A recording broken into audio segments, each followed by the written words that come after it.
चाहिए। देखो previous lectures तक हमने कन्वेंशनल सोर्सेज जितने थे उसको कवर कर लिया था। अब नॉन कन्वेंशनल सोर्सेज को स्टार्ट करते हैं। नॉन कन्वेंशनल कह सकते हो या ये रिन्यूएबल सोर्सेज भी होते हैं, ठीक है, जिसमें हम पहले टॉपिक को स्टडी करने जा रहे हैं। पहला है हमारा सोलर एनर्जी।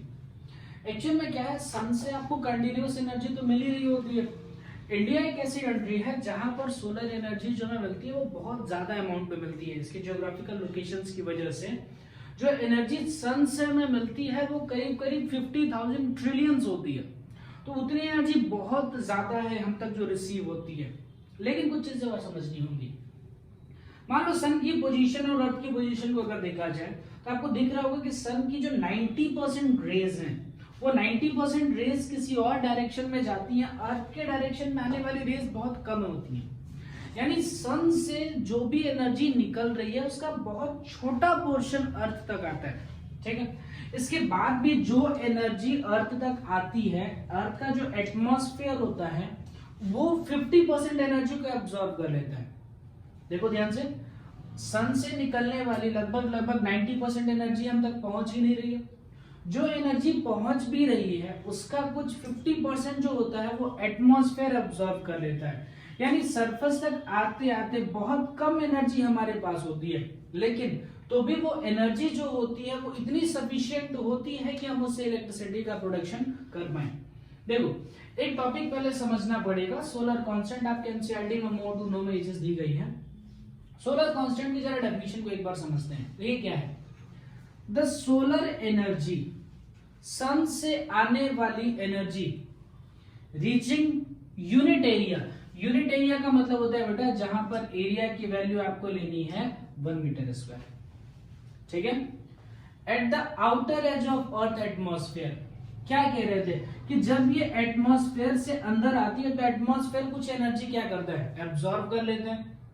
तो हम अर्थ के सरफेस पे ना स्टडी करके जो अर्थ का जो एटमॉस्फेयर होता है ना, जैसे मान लो ये अर्थ बनाए, ठीक है, ये रेड कलर का जो है वो अर्थ का एटमॉस्फेयर है। तो इस अर्थ के एटमॉस्फेयर में इस तरीके से एक छोटा सा यूनिट एरिया कट गया है, ठीक है। अब इस पे क्या हो रहा है, ऐसे लाइट आकर के पड़ रही होंगी, परपेंडिकुलर डायरेक्शन में से लाइट आकर के इसके ऊपर पड़ रही होंगी। तो इस यूनिट एरिया पर कितनी लाइट रेज आती हैं? ध्यान से सुनना, हम अर्थ के सरफेस की बात नहीं कर रहे हैं, हम बात कर रहे हैं अर्थ का जो एटमॉस्फेयर है उस एटमॉस्फेयर के आउटर सरफेस पे। यानी एटमॉस्फेयर यानी जहां से आप समझ सकते हो जहां से एयर स्टार्ट हो रही है वहां पर सन की कितनी एनर्जी आ रही है। देखो, the solar energy reaching unit area at outer edge of earth atmosphere. Earth के एटमॉस्फेयर का आउटर एज, वहां पर सन की कितनी एनर्जी आ रही है exposed perpendicularly to the earth is known as solar constant. कितनी एनर्जी इसके सरफेस पे, या सरफेस पे नहीं सोचना है, कितनी एनर्जी इसकी जो एटमॉस्फेयर है, एटमॉस्फेयर के एज पे आकर के गिर रही है। अंदर के बारे में नहीं कह रहा हूं, क्यों? क्योंकि अंदर आते समय एटमॉस्फेयर 50% एनर्जी को कंज्यूम कर लेता है, ठीक है।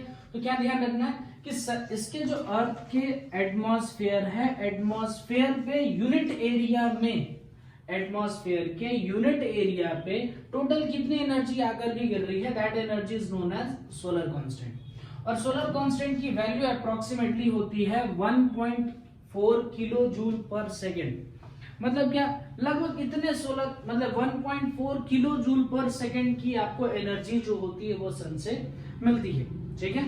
ये डेफिनेशन क्लियर हुई? चलिए इसे नोट कीजिए, आगे बढ़ते हैं। हमें क्या करना है, सोलर एनर्जी को अब यूज करना है। देखो सोलर एनर्जी को यूज करने के लिए क्या करना होता है, दो तरीके हैं। पहले के टाइम पे सोलर कुकर यूज किए जाते थे। मैं आपको सोलर कुकर की लिमिटेशंस बताता हूँ, फिर हम क्या करेंगे, एक नया पैटर्न अभी जो हम यूज करते हैं सोलर पैनल्स, इसके बारे में थोड़ा सा समझेंगे। तो सोलर एनर्जी को यूज करने के लिए दो तरीके हैं, एक तो सोलर कुकर से यूज कर सकते हो उस एनर्जी को, और दूसरा यूज करते हैं सोलर पैनल से। देखो सोलर कुकर पहले क्या होता है, एक बॉक्स जैसा, जैसे डब्बा जैसा एक स्ट्रक्चर सोच लो, और उसका ऐसा ऊपर का कवर खोल दो, ठीक है।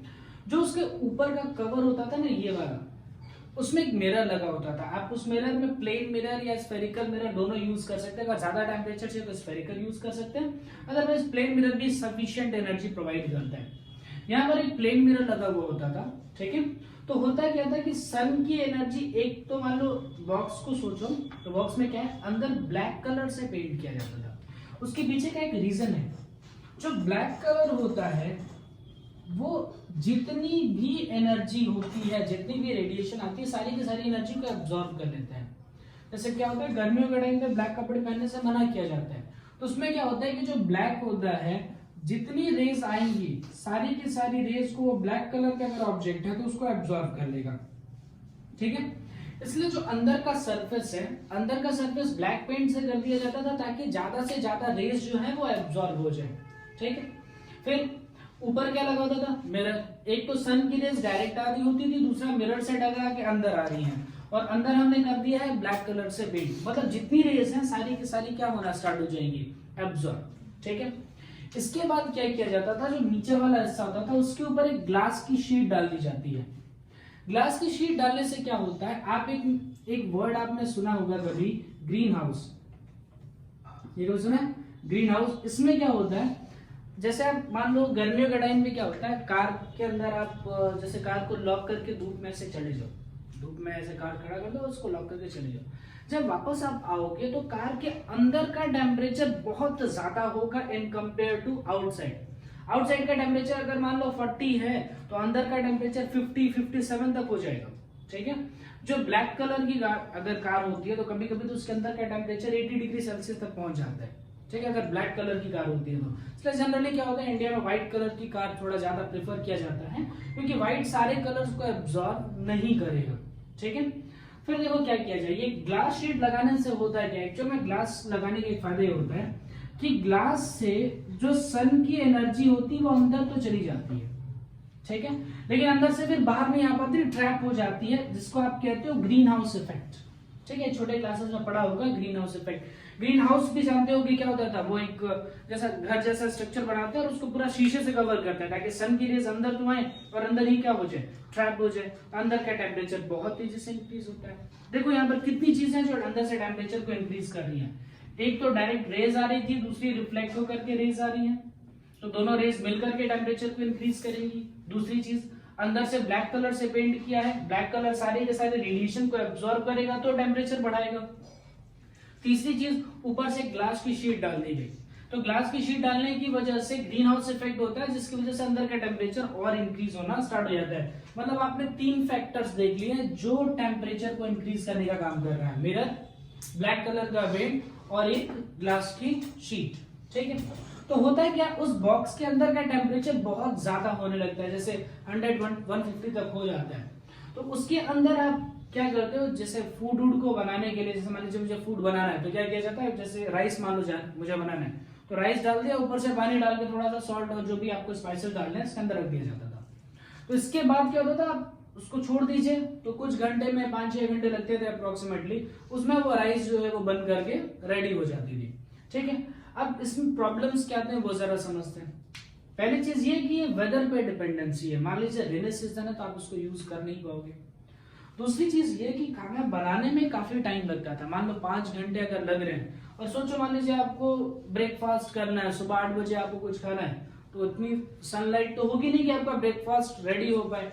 आप क्या करो, करीब 10 बजे अगर आप रखोगे तो 1-2 बजे तक जो होता है आपका फूड रेडी हो जाता था, मतलब आफ्टरनून की फूड आप उसमें बना सकते हो। दूसरी चीज, टाइम बहुत ज्यादा लगता है। पहली क्या है, वेदर डिपेंडेंसी है, दूसरी टाइम इसमें बहुत ज्यादा लगता है, तीसरी डीप फ्राई वाली चीज आप इसमें नहीं बना सकते, या फिर आप समझ लो चपाती जिसके अंदर नहीं बना सकते, ठीक है। इसकी कुछ लिमिटेशंस में आती हैं, इतनी बात दिमाग में बैठी।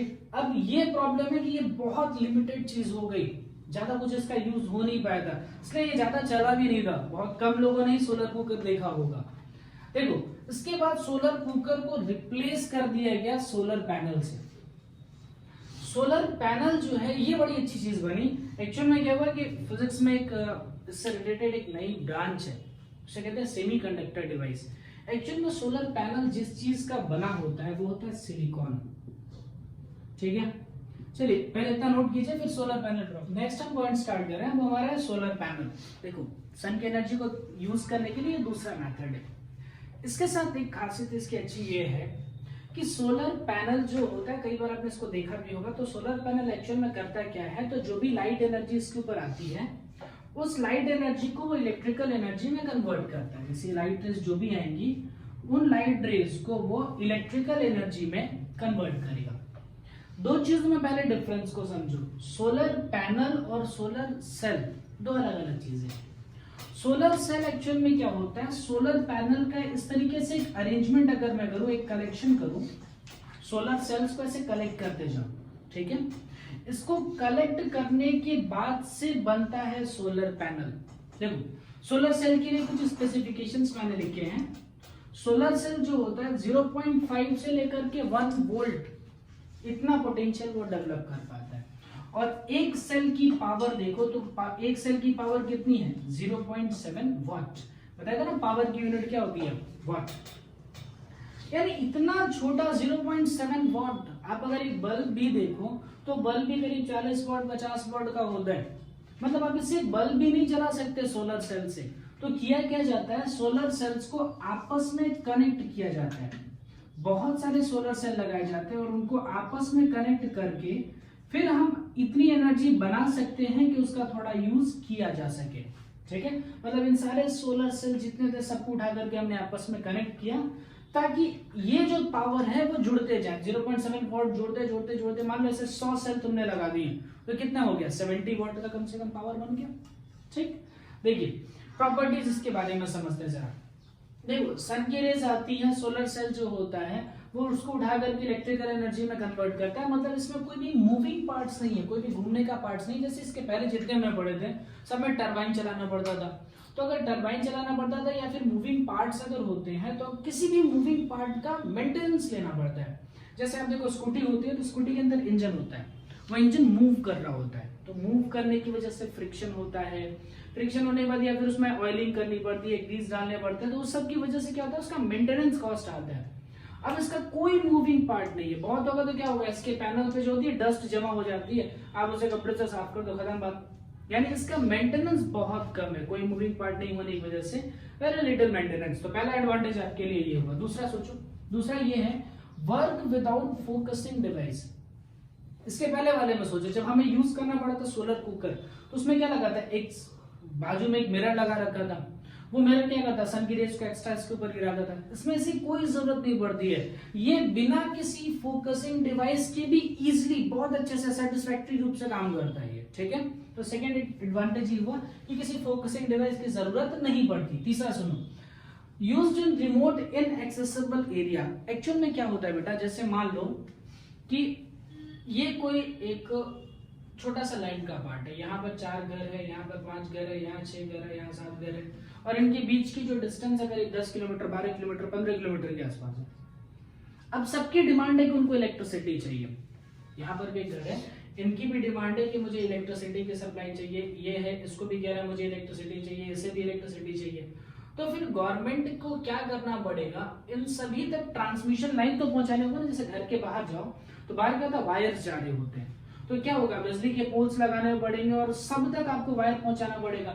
मतलब 10-10 किलोमीटर का वायर बिछाओ, 10-10 किलोमीटर वायर बिछाने के बाद से एक घर तक, 1 या 2 घर तक आपकी इलेक्ट्रिसिटी पहुंच रही है। तो ये क्या होता है, ये कॉमर्शियली वाइबल नहीं होता है। कॉमर्शियली वाइबल नहीं होने मतलब जो आपको तार जो बिछाने पड़ेंगे उसकी कॉस्टिंग काफी ज्यादा होगी।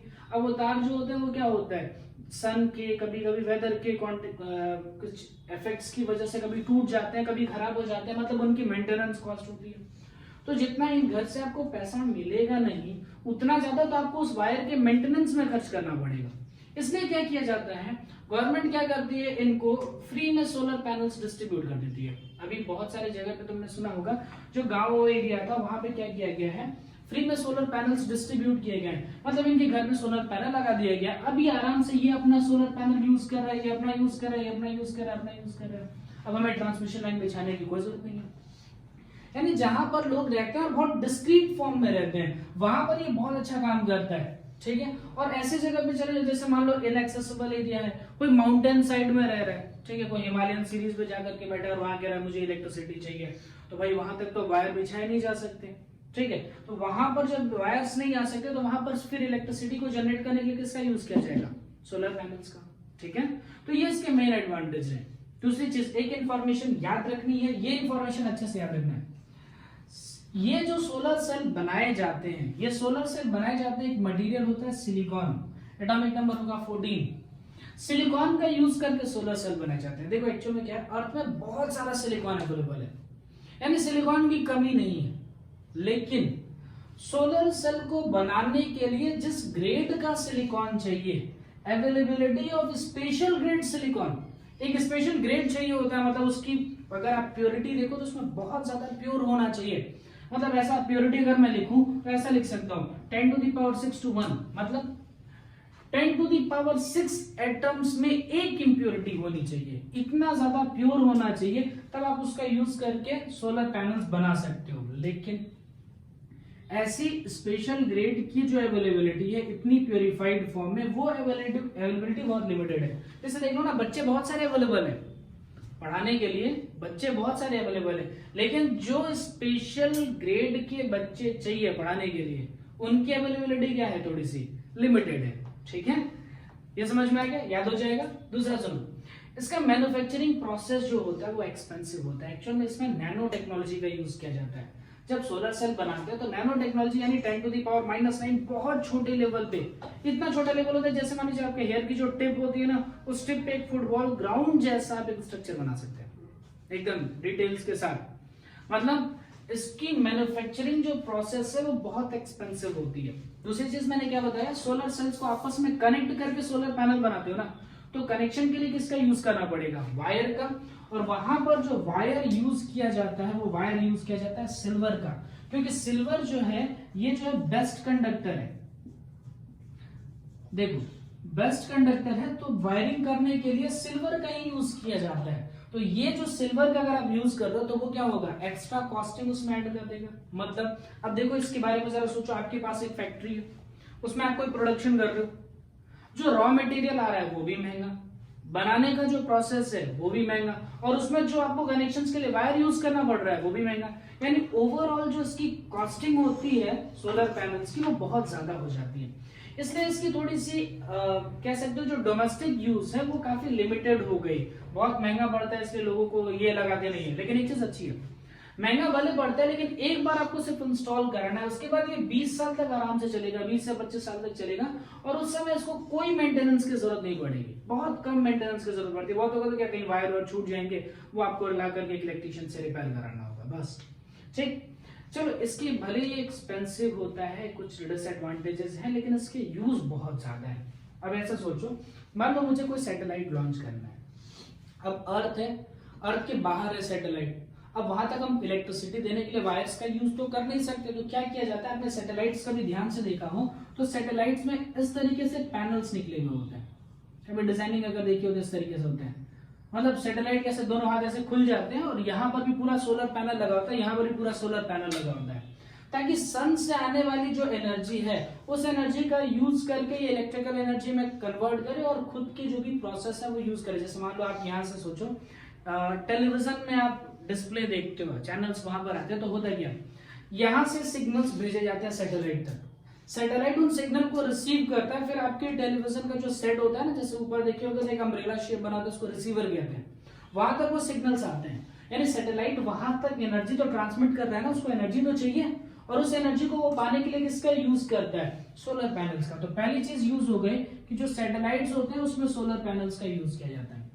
नेक्स्ट है स्पेस प्रोब्स। स्पेस प्रोब्स का मतलब होता है, जैसे मान लीजिए मुझे मार्स पे किसी चीज को भेजना है, ठीक है, अब जैसे मार्स रोवर ही हो गया, ये सब चीजें जब भेजी गई तो उसमें भी क्या किया जाता है, सोलर पैनल्स का यूज किया जाता है इलेक्ट्रिसिटी को जनरेट करने के लिए। तीसरा ट्रैफिक सिग्नल्स, ट्रैफिक सिग्नल्स या फिर आप कह सकते हो एक उसमें और यूज किया जाता है स्ट्रीट लाइट्स। तो स्ट्रीट लाइट्स में क्या होता है, इस तरीके से एक स्ट्रीट लाइट होती है, उसमें इस तरह सुपर सोलर पैनल लगे हुए होते हैं और साइड में बल्ब होता है।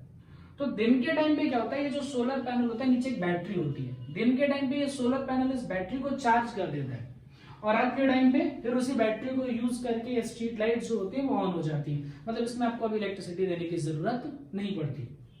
ठीक है, नेक्स्ट आपने कैलकुलेटर्स में भी देखा होगा, कैलकुलेटर्स में क्या होता है, ऊपर एक छोटा सा देखा होगा तो सोलर पैनल्स लगे हुए होते हैं। तो ये रहा सोलर पैनल के एडवांटेजेस, उसके डिसएडवांटेजेस, उसके एप्लीकेशन और उसकी कॉस्टिंग क्यों इंक्रीज कर जाती है। ठीक है। चलिए नेक्स्ट टॉपिक पे मूव करते हैं। हमारा है एनर्जी फ्रॉम सी, यानी ओशियन से हम किस टाइप से एनर्जी निकाल सकते हैं। देखो एक्चुअल में ओशियन से एनर्जी निकालने के 3 तरीके हैं, एक तो टाइडल है, एक वेव है, एक ऑटिक है। तो पहला हम पढ़ने जा रहे हैं, पहला है टाइडल एनर्जी। टाइड्स के बारे में जानते ही हो। एक्चुअल में क्या होता है, 2 तरीके से आपने पढ़ा होगा, हाई टाइड्स होते हैं, लो टाइड्स होते हैं, दिन में 2 बार आते हैं टाइड्स। होता क्या है, टाइड्स जो होते हैं वो ग्रेविटेशनल पुल ऑफ मून की वजह से क्रिएट होता है ऑन स्पिनिंग अर्थ। एक्चुअल में क्या होता है, आप कह सकते हो कि जो अर्थ होती है और मून जो है, इनके ग्रेविटेशनल फील्ड की वजह से थोड़ा सा जो वाटर होता है वो ऊपर की ओर खिंचता है, मतलब लैंड से थोड़ा सा वाटर जो होता है वो दूर जाता है, ठीक है, इसको कहते हैं लो टाइड्स। उसके बाद जब ये रोटेशन अर्थ का कंप्लीट होता है, थोड़ा सा रोटेशन मूव करके जाता है, तो फिर से जो वाटर होता है वो अपने ओरिजिनल प्लेस पे आता है, जिसको आप कहते हैं लो टाइड्स। मतलब ग्रेविटेशनल पुल की वजह से हाई टाइड्स और लो टाइड्स आते हैं। देखो है क्या, किस तरीके से टाइडल एनर्जी बनाई जाती है, कुछ नहीं, जो ओशियन होता है, ओशियन के बाजू में जो 3 डायग्राम्स दिख रहे हैं तुम्हें, ये उसका टॉप व्यू है। जैसे ये ओशियन रहा, ओशियन के बाजू में ऐसे एक डैम बना दिया जाता है, ठीक है। अब डैम में यहाँ पर एक ओपनिंग होती है। ओपनिंग इसलिए होती है क्योंकि अगर ओशियन से वाटर आए तो इस ओपनिंग की वजह से, जैसे देखो यहाँ पर लार्ज एरिया और यहाँ पर एरिया स्मॉल हो रहा है, तो जब एरिया स्मॉल होगा तो यहाँ प्रेशर बहुत बढ़ जाएगा, तो हाई प्रेशर से वाटर ऐसे अंदर जाता है, ठीक है। और बीच में हमें क्या लगा देते हैं, टरबाइन। तो जैसे ही वाटर अंदर जाएगा, उसके अंदर जो लगा हुआ टरबाइन है वो रोटेट होना स्टार्ट हो जाएगा, ठीक है। इस तरह से कंस्ट्रक्शन करते हैं। अब क्या होता है, ये दोनों जो है उसके साइड व्यू है। जैसे यहाँ देखो, मान लो हाई टाइड है तो डैम में पानी नहीं होगा। हाई टाइड के समय क्या होगा, डैम में अंदर पानी भरना स्टार्ट होगा। तो जैसे जैसे अंदर पानी भरेगा, यानी जो वाटर है, वाटर का मूवमेंट ऐसा हो रहा है, ये वाटर का मूवमेंट है, ठीक है। इस वजह से ये जो टरबाइन है, ये देखो ऐसे एंटी क्लॉकवाइज घूमना स्टार्ट हो जाएगी, ठीक है। उसके बाद जब डैम में इस तरीके से पानी पूरा भर गया, ठीक, फिर लो टाइड्स के समय डैम के अंदर से पानी निकलेगा और ओशियन की तरफ जाना स्टार्ट करेगा। यानी इस टाइम पे जो वाटर का मूवमेंट होगा वो कुछ इस तरीके से होगा। अब इसमें हमने क्या लगा दिया, ऐसे टरबाइन लगा दिया। ये टरबाइन कैसे रोटेट होना स्टार्ट हो जाएगा, क्लॉकवाइज, ठीक है। पहले कैसे रोटेट हो रहा था, एंटी क्लॉकवाइज, और फिर कैसे रोटेट हो रहा है, क्लॉकवाइज। मतलब आप टाइड्स के आते समय या जाते समय दोनों टाइम पे आप एनर्जी को प्रोड्यूस कर सकते हैं। और डैम में बहुत लार्ज एरिया में हम क्या करते हैं, पानी को स्टोर कर लेते हैं, तो काफी टाइम तक हम इस टाइडल एनर्जी को यूज कर पाते हैं। इसकी एक छोटी सी लिमिटेशन ये है कि location where such dams can be built is limited. इस डैम को बनाने के लिए ऐसी लोकेशन जो है सर्च कर पाना वो थोड़ा सा डिफिकल्ट होता है, ठीक है। ये इसकी लिमिटेशन है कि इसकी अवेलेबिलिटी थोड़ी सी कम है, चाहे डैम्स हम प्रॉपर्ली हम बना नहीं पाते, ठीक है। इसे नोट कीजिए। फिर हम इसके नेक्स्ट पॉइंट पर आते हैं। ठीक है, जो हम ओशियन से एनर्जी एक तो जनरेट कर रहे थे वो टाइडल था। नेक्स्ट है वेव एनर्जी, ठीक है। एक्चुअल में क्या होता है, ओशियन में कंटिन्यूअस वेव्स बनती रहती हैं। वेव्स बनने का जो रीजन है वो ये है स्ट्रॉन्ग विंड्स। ये जो विंड होती है, विंड आकर के जैसी ओशियन के सरफेस से टकराती है, यहाँ पर वो एक वेव को क्रिएट करती है। और हम जानते हैं कि अगर किसी चीज का मोशन हो गया तो उसके पास कौन सी एनर्जी होगी, काइनेटिक एनर्जी। तो यहाँ पर क्या किया जाता है, वेव एनर्जी में काइनेटिक एनर्जी को इलेक्ट्रिकल एनर्जी में कन्वर्ट करने की कोशिश की जाती है। यानी जो वेव्स होती हैं, वेव्स के पास काइनेटिक एनर्जी होती है। That kinetic energy is used to convert in the form of electrical energy. बहुत सिंपल सा प्रोसेस है। करते क्या है, 3 फ्लोटिंग ऐसे मैंने ड्रम बना रखे हैं, ठीक है। ये लैंड हो गया और ये ओशियन हो गया, ठीक। यहां से एक पाइपलाइन जा रही है, दिख रहा है। अब जैसे ये ड्रम्स ऊपर नीचे होंगे, इसके अंदर का जो वाटर है वो कंप्रेस होगा।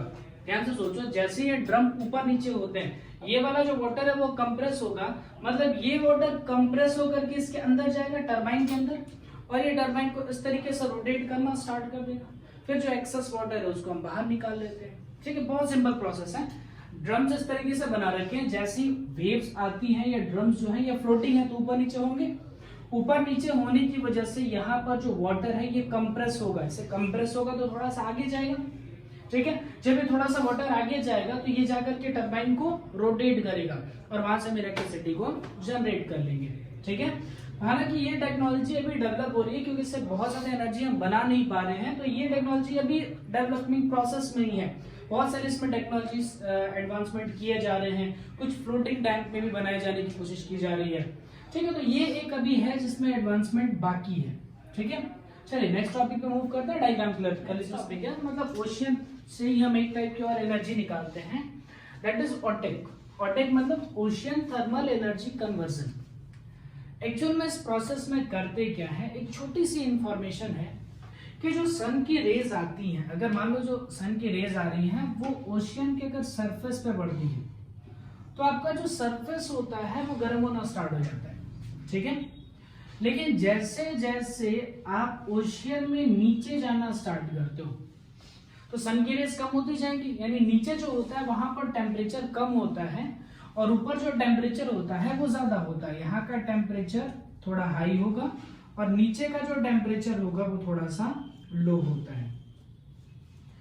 ओटेक को बनाने के लिए कैसे बनाते हैं वो तो हम समझेंगे पहले, लेकिन बनाने के लिए कंडीशन रिक्वायर्ड है कि 2 किलोमीटर डिस्टेंस में लगभग 20 डिग्री सेल्सियस का डिफरेंस आना चाहिए। जैसे मान लो यहाँ का टेम्परेचर अगर 40 है तो यहाँ का टेम्परेचर हो जाना चाहिए 20।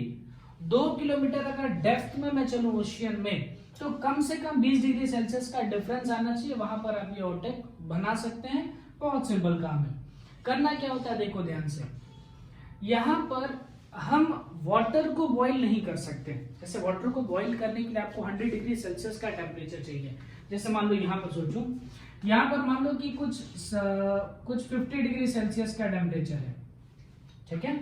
यहाँ पर आते आते टेम्परेचर 20 डिग्री सेल्सियस तक गिर जाएगा, मतलब यहाँ पे टेम्परेचर जो आएगा वो कितना आएगा 30 डिग्री सेल्सियस। अब आप यहाँ पर वाटर यूज नहीं कर सकते क्योंकि वाटर को बॉईल करने के लिए आपको कम से कम 100 डिग्री सेल्सियस का टेम्परेचर चाहिए। तो इंस्टेड ऑफ यूजिंग वाटर आप एक वोलेटाइल सब्सटेंस का यूज करते हैं, दैट इज अमोनिया। NH3 जो है वो है अमोनिया। करना क्या होता है देखो, ये दिख रहा होगा, ये पूरा एक ब्लैक कलर का एक चैम्बर दिख रहा होगा, ये क्लोज्ड सर्किट दिख रही है, ऐसे एकदम क्लोज्ड है, ठीक है। यहां पर क्या करते हैं, अमोनिया को रखते हैं यहां पर, ठीक है। फिर ओशियन में जो ऊपर का हिस्सा है वहां पर तो हॉट वाटर है, अमोनिया को यहां रखा और पंप से हॉट वाटर निकाल के अमोनिया पे गिरा दिया। ऐसा देखो, ओशियन में यहां पर कैसा है, हॉट वाटर है, तो क्या किया जाता है, हॉट वाटर निकाला जाता है और वो अमोनिया पे से गिरा दिया जाता है। तो जैसे ही अमोनिया पे हॉट वाटर गिराओगे, अमोनिया जो वो हीट को एक्सचेंज करेगी और अमोनिया भी गर्म हो जाएगी, और गर्म होते ही वो किस में कन्वर्ट हो जाएगी, गैसेस स्टेट में। तो गैसेस स्टेट में कन्वर्ट होने के बाद से ये जो अमोनिया होती है ये आगे चलना स्टार्ट करती है। ध्यान से सुनना, यहां पर जो अमोनिया थी वो कौन से स्टेट में थी, लिक्विड, ठीक है। यहां पर अमोनिया जो है वो लिक्विड स्टेट में है। आपने क्या किया, उसके ऊपर यहाँ पर गर्म पानी गिराना स्टार्ट किया, तो जैसे आप उसके ऊपर हॉट वाटर गिराओगे ये अमोनिया गैसेस स्टेट में कन्वर्ट होना स्टार्ट हो जाएगी। अब गैस में कन्वर्ट होगी तो उस गैस से आप टरबाइन चला लीजिए, उसके बाद उसी गैस को एक जगह कलेक्ट कर लेते हैं, ठीक है। यहाँ पर जो कलेक्ट होकर के आ रही है, यहाँ पर अमोनिया गैस कलेक्ट होकर के आ रही है, ठीक है। अब देखो क्या करना होता है, वापस से इसको कूल डाउन करना है, अमोनिया को वापस से करना पड़ेगा ना कूल डाउन, ठंडा तो करना पड़ेगा, तब वापस से लिक्विड स्टेट में आ पाएगा। तो देखो उसे ठंडा कैसे किया जा रहा है, ये वाली जो पाइप दिख रही काफी नीचे तक गई ना, यानी अगर आपने ओटेक के लिए सिस्टम यहां पे बनाए तो यहां से तो चलिए आपको हॉट वाटर मिल जाएगा, लेकिन कोल्ड वाटर के लिए आपको ओशियन में बहुत डीप तक जाना पड़ेगा। इसलिए ये वाली लाइन थोड़ी सी लंबी बनाई है कि अंदर से नीचे से आप कोल्ड वाटर लेकर के आइए और वो अमोनिया पे गिरा दीजिए। तो यहां पर अमोनिया जो है वापस गैसेस स्टेट से किसमें कन्वर्ट हो जाएगी, लिक्विड स्टेट में कन्वर्ट हो जाएगा, और उसके बाद वापस से इस लिक्विड को पंप करके इस चैम्बर में डाल दीजिए, वापस से उसके ऊपर गर्म पानी गिराओ, अमोनिया फिर से गैसेस स्टेट में कन्वर्ट हो जाएगी, फिर से टरबाइन चलाओ, फिर से उसको लिक्विड स्टेट में कन्वर्ट करके ठंडा पानी गिरा दो, फिर से वो लिक्विड स्टेट में आ गया। इस तरीके से ये जो साइकिल है हम ये चलाते रहते हैं। तो जितने भी आपने ओशियन से रिलेटेड एनर्जी पढ़ी है, चाहे टाइडल है, चाहे वेव है, चाहे ये अभी जो पढ़ा ओटेक है, ये तीनों, इसकी लिमिटेशंस अगर आप डिस्कस करो तो इसमें पहले एक चीज है कि ओशियन से मिलने वाली एनर्जी कभी खत्म नहीं होने वाली है। आप उसमें से पूरी एनर्जी, जितनी एनर्जी आप सारी निकाल सकते हैं, बहुत सारी एनर्जी आप निकाल सकते हैं, लेकिन इन चीजों में अभी टेक्नोलॉजिकल एडवांसमेंट चल रहा है कि कैसे इन चीजों के कॉस्ट को मिनिमाइज करके क्या और अच्छे तरीके हैं जिससे हम एनर्जी जो है वो ओशियन से निकाल पाए। तो इन सभी पे अभी टेक्नोलॉजिकल एडवांसमेंट चल रहा है, अभी इसका कॉमर्शियल यूज जो है वो बहुत कम है। कॉमर्शियल यूज हम ज्यादा नहीं कर पाते हैं, ज्यादातर आप यूज कर पाते हो तो nuclear power plant, thermal power plant, solar power plant, इनका ज्यादा यूज हो रहा है, विंड का यूज हो रहा है। इस सभी का ओशियंस के जितने भी अगर आप देखो तो ओशियन में जो एनर्जी मिल रही है उनकी लिमिटेशंस बहुत ज्यादा है, टेक्नोलॉजिकल एडवांसमेंट अभी बाकी है, इसलिए इनके यूजेस मिनिमाइज है। ठीक है, चलिए एक और बढ़ते हैं। आपका जो नेक्स्ट है वो है जियोथर्मल एनर्जी। थोड़ा नाम से समझो, जियोथर्मल एनर्जी, इसका मतलब कहीं ना कहीं आप अर्थ में से, देखो ध्यान से सुनना, अर्थ से थर्मल एनर्जी को निकाल करके उसको इलेक्ट्रिकल एनर्जी में कन्वर्ट कर रहे हो। मतलब ये कोरोना वायरस जैसा कुछ है, लेकिन ये अर्थ है। ठीक है, बीच में हमने जो ड्रॉ किया ये कोर है अर्थ का, मतलब इसमें मैग्मा है। अब ऐसा नहीं होता है, बच्चे कई बार ऐसा सोचते हैं कि सर ये अर्थ है, मैग्मा यहाँ बीच में है, ऐसा नहीं होता। क्या होता है बेटा, अर्थ में जो टेक्टोनिक प्लेट्स हैं उसका कंटिन्यूअस मूवमेंट होता रहता है, यानी जो उसकी क्रस्ट होती है, अपर प्लेट्स होती हैं, उसका कहीं ना कहीं मूवमेंट हो रहा होता है। और इन मूवमेंट्स की वजह से कहीं भी अगर थोड़ा भी स्पेस बचती है तो वहां से वो मैग्मा बाहर आने की कोशिश करता है।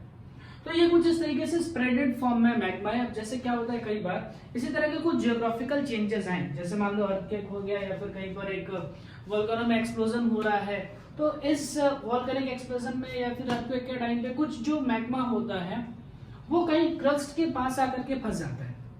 तो देखो मैंने ये अर्थ का जो क्रस्ट है, ब्लैक कलर का अर्थ का क्रस्ट है, उसके पास में थोड़े थोड़े स्पॉट्स बनाए। ठीक है, इनको कहा जाता है हॉट स्पॉट। यहाँ पर वो मैग्मा जो है वो थोड़ा सा मॉल्टन रॉक्स जो है आकर के फंस जाता है। ठीक है, और हम सभी जानते हैं, जैसे मान लो अगर कभी हमें वाटर की जरूरत होती है तो आप जान रहे हो कि यहाँ से 60 मीटर 70 मीटर अगर हम अंदर चले जाए तो हमें वाटर मिल जाता है। ठीक है, अब इसका मतलब नीचे एक वाटर की भी पूरी लेयर है, पानी की भी लेयर है, और वहीं पर कहा मैग्मा की भी लेयर है।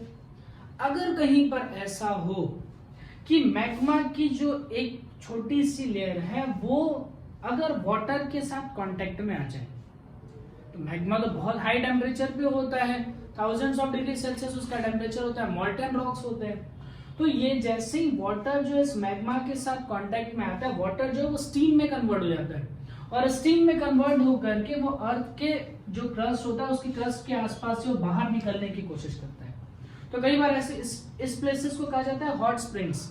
हॉट स्प्रिंग्स मतलब यहाँ पर नेचुरली आपको वार्म वाटर मिल जाएगा। जनरली ये चीजें जो होती है ना, कहीं जो एक्टिव वॉल्केनो होते हैं वहां पर ये मिल जाता है, क्योंकि वहां पे क्या होता है, कहीं ना कहीं मैग्मा बाहर निकला हुआ होता है और वो मैग्मा जो होता है वाटर के कांटेक्ट में आता है, तो वहां पर हॉट स्प्रिंग्स बन जाते हैं। और अगर हॉट स्प्रिंग थोड़े से कम टेम्परेचर वाले हैं तो कई बार लोग उसका यूज जो है वो एंटरटेनमेंट पर्पज के लिए, नहाने वहाने के लिए कर लेते हैं। ठीक है, ज्यादातर यूएस में ऐसा आपको मिल जाएगा, हॉट स्प्रिंग्स वहां पर ज्यादा प्रेजेंट है। तो किया यह जाता है कि जब यहाँ से ऑलरेडी स्टीम बाहर आ रही है, अब थर्मल पावर प्लांट के बारे में सोचो, वहां स्टीम बनाते थे, स्टीम बना करके जनरेटर वो टरबाइन में डालते थे, टरबाइन जो है वो रोटेट होता था और जनरेटर से इलेक्ट्रिसिटी बन जाती थी। अब यहाँ भी ऐसे ही सोचो, लेकिन यहाँ पर क्या आपको नेचुरली स्टीम मिल रहा है, तो बस आप क्या करते हो, थोड़ा सा एक पाइप लेकर के उसको डग इन कर देते हो, ऐसे अंदर डाल देते हो। ठीक है, उसे ड्रिल करके अंदर डाल दिया कि एक पाइप से, अब उस पाइप से क्या होगा, स्टीम आना बाहर निकलना स्टार्ट हो जाएगा। अब उसी स्टीम के सामने एक टरबाइन रखिए, जनरेटर रखिए, इलेक्ट्रिसिटी जनरेट करना स्टार्ट कीजिए। अब यहाँ से वाटर आपको पूरा बाहर नहीं निकाल देना है, इसी में सर्कुलेट करते रहना है, ताकि जो आपको प्रोसेस यहाँ से जो आपको स्टीम मिल रहा है वो कंटिन्यूअस मिलता रहे। तो फिर क्या किया जाता है, यही जो वाटर है इसको कंडेंस किया जाता है। तो कंडेंस करने के लिए क्या कर दो, इसके ऊपर ठंडा पानी डालो, जैसे ही ठंडा पानी डालोगे ये कंडेंस हो जाएगा, कंडेंस होकर के वापस उसको अर्थ में छोड़ दिया जाता है। मतलब ये क्लोज्ड साइकिल है जिसमें इसी वाटर का यूज करके हम क्या करते हैं, सर्कुलेट कराते रहते हैं, वाटर को सर्कुलेट कराते रहते हैं और यहाँ से आपको एनर्जी मिल जाती है। ठीक है, अब इसकी जरा कॉस्टिंग के बारे में सोचा, आपको क्या करना है। कॉस्टिंग में कोई बहुत बड़ा कॉस्ट नहीं है, आपको सिर्फ ड्रिल करने का कॉस्ट चाहिए, वो भी एक बार ड्रिल करके एक बार पाइपलाइन डाल दीजिए, आपको उसके बाद इसमें कोई कॉस्टिंग लगानी ही नहीं है, मतलब बहुत सस्ता हुआ। तो उसको यूज करना चाहिए, फिर भी इसका यूज बहुत लिमिटेड है। लिमिटेड इसलिए है क्योंकि अर्थ में जहां पर मैग्मा है वहीं पर वाटर, ये जो कॉम्बिनेशन है ये मिलना थोड़ा डिफिकल्ट होता है। मतलब ये हॉट स्प्रिंग्स के जो प्लेसेस होते हैं वो बहुत ज्यादा नहीं है, बहुत वाइबल नहीं है, ये प्लेसेस बहुत कम है, इस वजह से इसका ज्यादा यूज नहीं किया जा सकता। इसका ये छोटा सा लिमिटेशन है, ठीक है, कि ये प्लेसेस अवेलेबिलिटी नहीं है, लेकिन प्रोसेस बहुत सिंपल है, प्रोसेस बहुत सिंपल है, इजी